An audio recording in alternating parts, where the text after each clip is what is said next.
yacht rock tunes.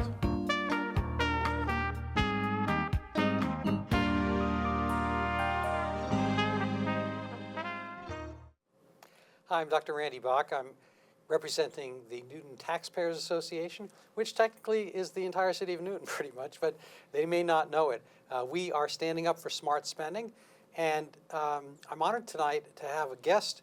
Post-election, we had our municipal elections. It's an odd numbered year, and I'm not sure how odd a year was otherwise, but 2025, and we are honored to have with us Bill Bracken, who has spent, he doesn't want to really, you never want to tell your age, but apparently he's been here about 60 years in Newton. So he looks like he's 30, but apparently 60 is the number. So we want to get kind of a perspective of what Newton was, where it's going, from somebody who's kind of got, say the view from 60,000 feet or something like that. So Bill, thank you for coming on the show. Good to be here, my pleasure. So Bill, you're an engineer as well as a long-term Newton resident.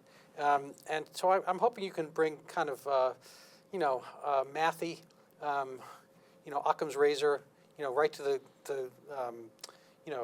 right to the nuts and bolts of city functioning. And you've been a very, interesting critic of things going on in the city. So I don't know, you can just take it from there. I could give you some specific question, but what's kind of, what was Newton like when you were growing up, and how has it changed? What were the kind of the focal, pivotal moments as far as you can see?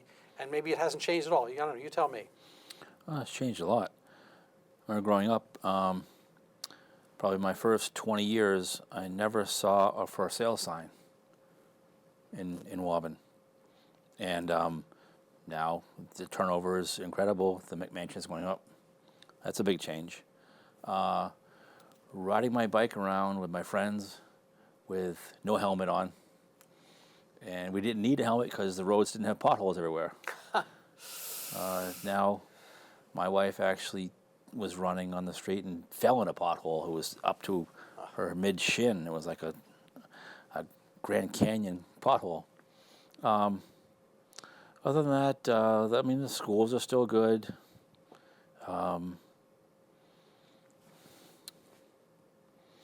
It's not quite as homey as it used to be. It feels more, getting to be more big city with the larger buildings, the apartment complexes, fewer single-family homes. It doesn't have the same homey feel that it used to have. Yeah, I think something might be lost. A lot of times the architects of our urban planning, they themselves, they'll take a vacation on Martha's Vineyard.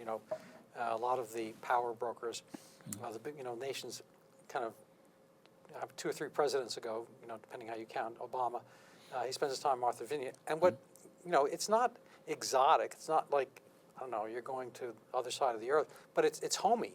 And there's a kind of a feel there that things aren't going to get stolen, that the people around. You can go on a bicycle from place to place. People are going to, kind of have a civil approach to stop signs and so forth, and your kids are going to be safe biking around. I didn't grow up in Newton, and it's debatable whether I ever grew up, but I grew up in New York City, but I had first cousins here, and so they were in not too far from where you are, and south, Newton South, near the high school, kind of, and so I saw Newton back then, and I would have to agree with you that it was kind of I never really thought about for sale signs or anything like that, but it's clearly a place where you could kind of roam around free range and whatnot. I think Newton still has that safety aspect, but speaking to the issue of crime or danger or wholesomeness or whatever, kids don't really run around as much on biking because they've got smartphones and computer games and whatnot. Maybe they're a little more docile and homebound, but are you aware of any kind of the crime statistics back then and in the interim and so forth, and how there might have been changes? Well, speaking of riding bikes, we would ride bikes and leave them somewhere, never lock them anywhere. I remember my family, we never locked our car door in the driveway in front of the house. It was, people even left their keys above the visor just because wouldn't leave it in the house, and that's all gone. I remember probably in 6th grade is when I first learned about a bike lock. So I guess without realizing it, there has been a lot of crime change, or at least crime awareness. That's also the same time I started hearing alarms from houses, people putting in alarms. So yeah, it's a big difference that way, I guess. But it happens slowly, so you don't feel that it's a drastic change. But it's definitely different. So getting to the topic, kind of sticking back with the roads, there are a lot of things that go on in the city. And I think, most of their budget goes to schools, like 60% when you consider salaries and pensions and all that kind of stuff. And it's a little bit of a black box. And a little bit like a cruise ship, it's like so big it's going in one direction, it's kind of hard to turn and steer a little bit, although I would if I could. And maybe that's not a topic for tonight. But the thing that does affect a lot of people are the roads and the situation, the conditions. And I have not lived here infinitely, but it's been a good solid 25 years or so. And I would have to say that I think, the winters haven't changed that much. They're probably milder a little bit. But I do think that the roads are not kept up as well. You were talking earlier about, switching cities. It's not like it's a geographic thing per se. What were you saying about Lexington Street? Lexington Street, from Auburndale into Waltham. It's like going on a cow pasture road with potholes left and right. You have to avoid them. And then as soon as you see the sign that says, "Welcome to Waltham," it's pure black pavement, nice striped road, and you're going into a different country. It's like going from, I don't know, Gaza into somewhere else that's not being bombed. Yeah, I was in Armenia a number of, probably 7 years ago, and beautiful place, we loved it. But as soon as you get right outside of town, it's like, you got to hold your breath because anything can happen on the roads. I mean, sometimes there's just no road there at all. Things have washed away and people don't keep track of it. And usually that bespeaks, money going somewhere else. And I think, as president of the Newton Taxpayers Association, I mean, again, most of your tax dollar is going towards, kind of a flow through towards teacher and ancillary staff pensions and so forth. And I think they just pretty much always accede to the union demands or thereabouts. And the other stuff is like, oh, we can always do that later. I think feels if they have a policy here of letting things kind of deteriorate until the point that something magical will happen.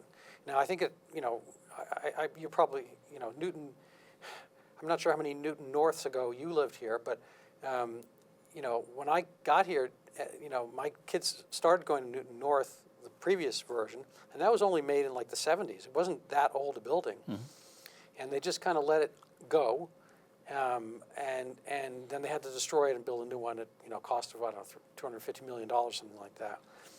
I think they get some grants for the roads to do kind of like kind of first world problem issues. Put in super bike lanes and potted plants on Washington Street. I mean, I don't know how I lived the 25 years before Newton without a big potted plant on the middle of Washington Street. Special. How did you manage it back in the day? I mean, they call it the Garden City, so doesn't that mean you should have a garden on every street in the city?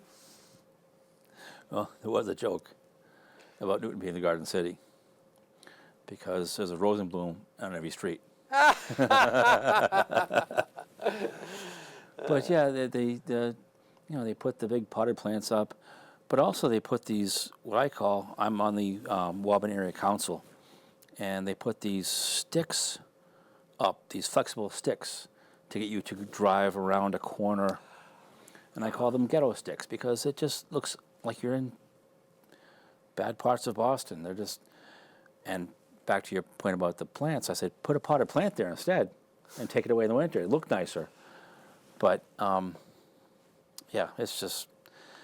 Yeah, I think they do a lot of things to make themselves feel more virtuous rather than help the people who move around. And I've trotted the story out 18 times, but it'll be 19. But I met, his name is Jeff Speck.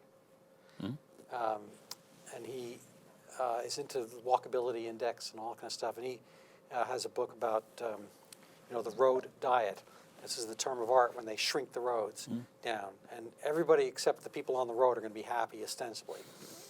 But it becomes a thing where, I think, I asked him literally about this. I met him probably 6 years ago, and in Newton Needham Chamber of Commerce, and I said, every time you shrink the road, you are stacking the cars up, and it's making, so you have to have extra light cycles. So if you all care about the environment, the cars are using up extra energy sitting and idling and using heat or like air conditioning, whatever. And he says, and plus they're getting irritated. He said, well, that's the point. And well, what's the point? He says, to get them irritated. Like, why would you want to do that? He says, well, we'll get them off the road. They'll stop driving. People will drive less when the more irritated they get. So it's not really about bikes, because I think, this time of year, like how many people, there are few of the kind of immigrant workers maybe, who are on their bicycles. They can't afford a car. But for the most part, the bicycles are not the little kids, running around. It's pretty much nobody this time of year. And you wouldn't even want your kids or anybody on the bicycles, December, January, whatever, with ice on the road. So it's kind of, if this were Florida, I think it would be a different issue. But I don't know if you have any thoughts about the bikes, the shrinking of the roads, aside from just the potholes as well. No, I definitely agree, because back again when I was a kid, and we rode our bikes everywhere, hardly ever rode in the winter, even late fall when it was cold, and especially in the spring. It was always a big treat when the street cleaners would come around, the big trucks. And once the sand was off the road, it was safe to ride again, because the sand was slippery and we didn't want to be riding around on bikes then. So, that was sometime in April. So you got to figure there's a guaranteed, 5 months from December to April that we weren't riding. And that's probably how it is now too. People aren't commuting when it's cold. And then what's going to happen to plow? Because there are barriers that partition off. Yeah, they put them in the middle of the street, right on, I think it's Waltham Street, not Waltham itself, but Waltham Street.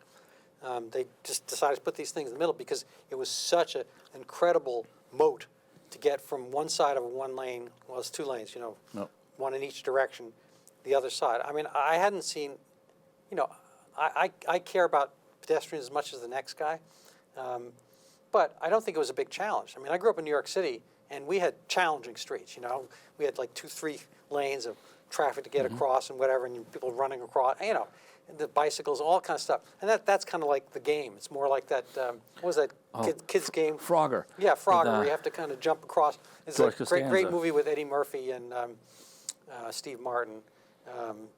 It's, gosh, it's not... When the older guys bet $1 on them? No. Oh. Anyways, it's gold something. It's not Goldfinger, but anyway, it'll come to me later after we're done. But he does this kind of Frogger thing, and he runs across, and it's all like LA highway traffic. It's like, wow, you paid those cars so well. They didn't even hit me. It's like, oh, we didn't pay anybody. It's like he didn't realize he was just running across a highway, but he was expendable. Anyway. I feel like there's a adequate amount of safety that you don't have to like pinch all the roads, and all the extra time people spend is time they can't be working. The time they can't be working is time they can't afford the stuff that are all these frills. And so getting back to the biking thing, I mean, it's probably too late to put the toothpaste back in the tube, but what is the how did you live without bike lanes, Bill? Very easily. I mean, people just rode on the side by the curb. The roads are wide enough. They always have been. Some places now there are even signs that say, like, motorists, please give 4 feet of distance. And if you do that, you go over the yellow line. So you can't. So the signs are asking the driver to either stay behind the bike or to go around it with a 4 feet of clearance and break the law by crossing the double yellow line. This is on Chestnut Street in Woburn. And then on Washington Street in West Newton is where I'm thinking of, where they have the wide bike lanes, and big barriers that, are they going to move them to plow, or are they going to have a small plow that's going to plow the bike lane? More cost. Yeah, and that's just an open question. I mean, I was down during COVID 2020. Went to Florida. You probably heard of Florida, right? Love Florida.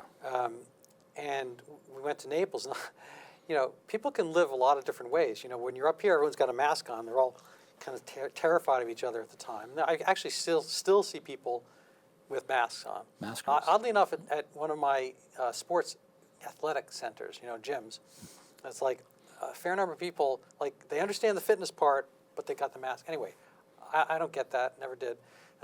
But so they're living differently down there, but also they have bike lanes and people use them, but it's Florida. A, it's flat, and B, there's no ice and snow, and C, that's year round like that. So I get it, and I spent some time in Copenhagen, about 3 years ago, and it was, frankly, I rented a bike, and it was lovely. You know, they have special little lanes. You have your own little traffic light, and it's very urban and it's very habitable and so forth. I liked it. You know, I think it's a nice thing in the cities. I've been to New York City, and you know, it's nice having the bike lanes and whatnot. I get that, but I think there's a sensibility that Newton is that Newton is this, you know, Copenhagen or Amsterdam or whatever. It's not. And the geography of having the bike lanes in places that are relatively suburban and or potentially rural, I don't know how suffused the state has become with these things, is kind of an oddity. You know, on my little kind of quiet, leafy suburban street, which is a number are not really going to or from much of anything aside from a couple houses and dead end. You know, they put on these huge lacquered, slathered, big swaths of paint with a, you know, the bicycle guy on it. You know, two wheels and whatever kind of ideogram of a bicycle, but nobody. The streets are enormously wide. Nobody's on them, and people were biking along. They weren't like hitting each other. Nobody was having any damage. And now that we have the stripes on, we like, oh, thank you. Like, I mean, it's kind of odd because it's right on the creek, on the Cheesecake Brook, Albemarle, whatever creek, and there are pieces of the road itself that have like tumbled off, like, you know, pizza-sized pieces of road asphalt, because it's like near some, you know, there's some water stream by, The whatever. ditch, yeah. And so they don't have a strict curb or anything like that. There's nothing to hold it, no drains, whatever. So it all just kind of, you know, flakes off and crumbles off. So, you know, they've got the big bike sign, but as far as the actual, you know, pieces of where your car might be, you know, like tumble off. And, you know, I just think there are a lot of kind of blind spots that they have as far as things they want to do. And I assume there's some kind of federal sprinkle money coming in. It's like, oh, if you do the bike lanes, you'll get this. I mean, that part of the impetus for the high school itself was there was some fund, you know, like I Will Drink Your Milkshake. You know that movie? Daniel Day-Lewis. Anyway, you know, where you can get somebody else's money.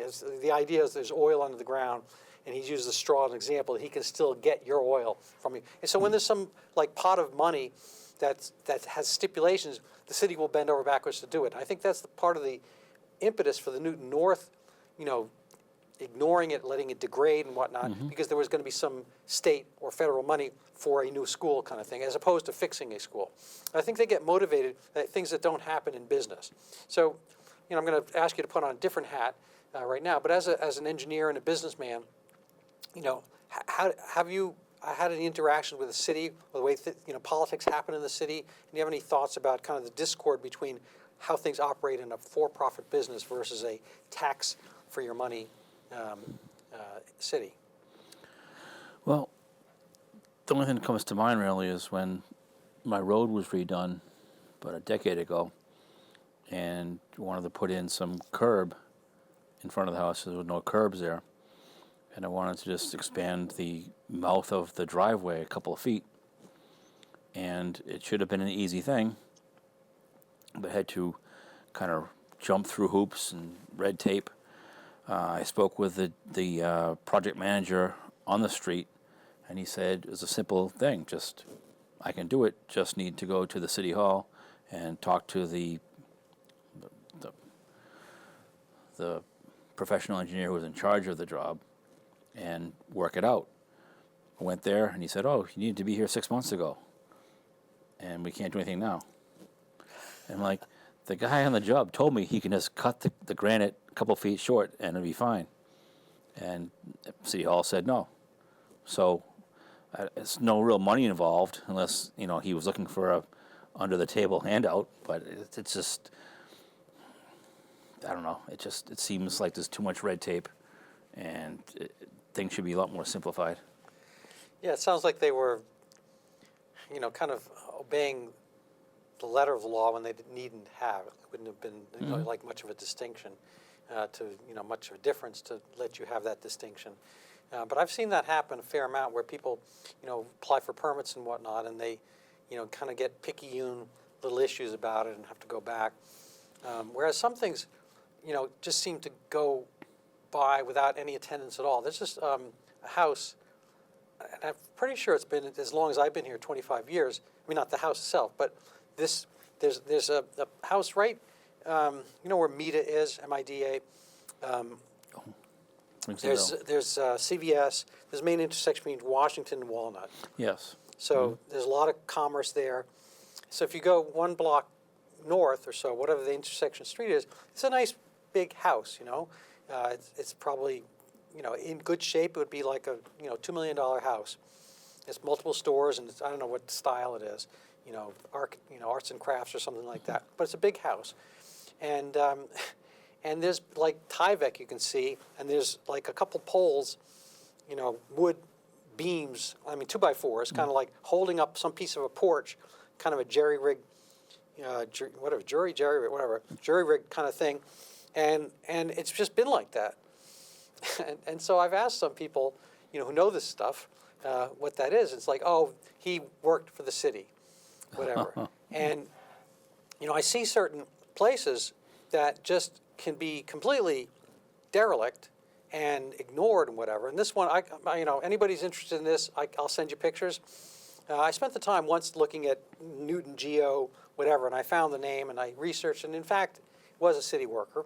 I think he's no longer with us, but some variant of the family is still there. Whatever, I don't know how this gets bequeathed, but the house is still, sitting half finished, and it's been decades, and it's not like, I'm not suffering by this because there are a lot of other beautiful houses to look at, but it just seems like, if you're going to have these kind of, nitpicky kind of rules, then everybody's got to do it. If you lived, getting back to Martha's Vineyard, if you lived like downtown Edgartown or whatever, I get it. They got a whole look, and you can't paint your house psychedelic colors.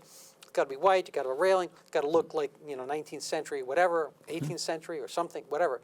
But there's a certain amount of leeway with the houses, but they do have to kind of be kept up reasonably so. Like same thing with your car, and some kind of inspection, whatever. If you're going to do it, you should do it across the board. We've probably got about 7 or 8 minutes left. I kind of want to talk about the ancillary parts, kind of getting back to the mood and spirit of Newton with your living here. You were a pretty good athlete, from what I understand. That's what they say. Yeah, so they say. I don't want to arm wrestle you, at the very least, whatever. But maybe talk about kind of the cultural aspects of Newton. How people got along. What was kind of the parlance, whatever. A little nostalgia. I mean, how was I kind of missed. Well, okay. I mean, as far as cultural things, how the city functions. You're saying maybe is it a friendlier place, less friendly? I don't know if you go to any of those festivals or fairs or city, concerts, whatever. I don't know how was life then versus now. What are the improvements? How would things measure up? What kind of things can we work on fixing? Well, yeah, I don't know if it was more of me just being an innocent child, so things seemed more innocent back in the day, or if it really was. We used to have, fairs, like each school would have a fair. It was a big deal. And I don't think I've seen an Angel School fair in years. Maybe they still have them, I just don't see it. We still have the fireworks, which is a good thing. That's really good. But it just seems less homey, maybe because people are on their phone more and less interpersonal actions.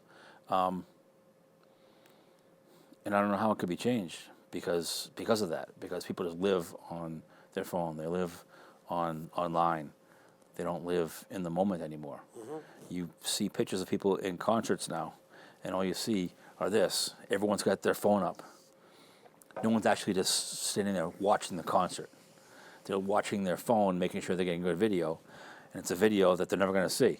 It goes on their phone, it just vanishes. No, they don't watch it again. Back in the day, we used to make, 8mm video films.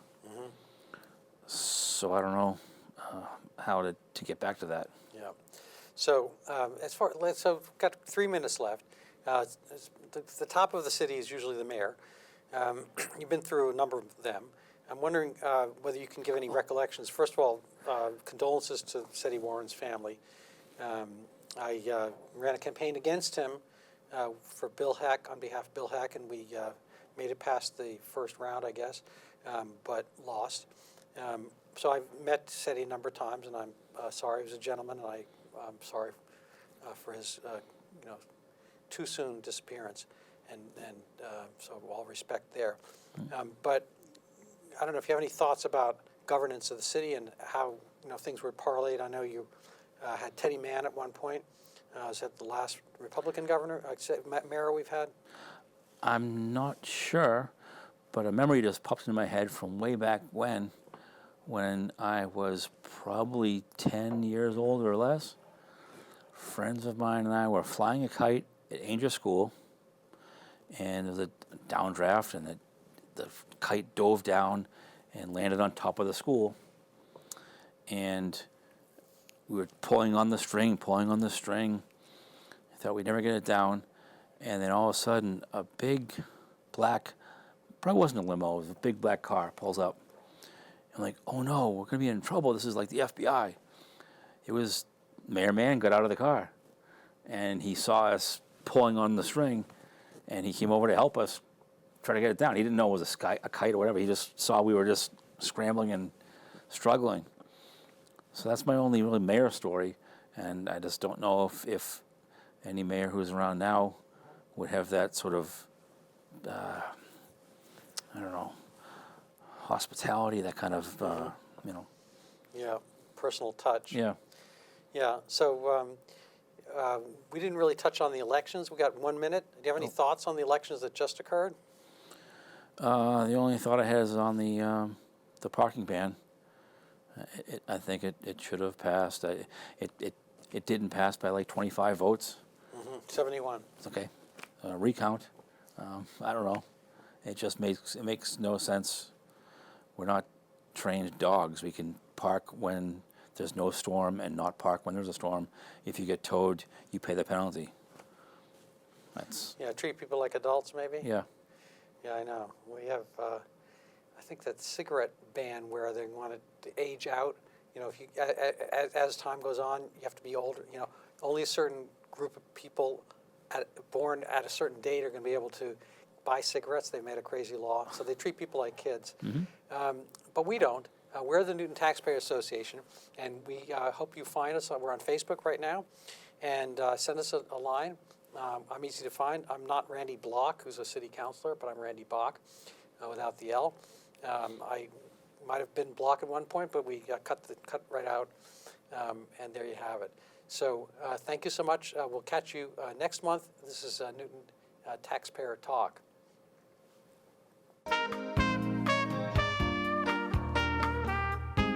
It's good yacht rock tunes.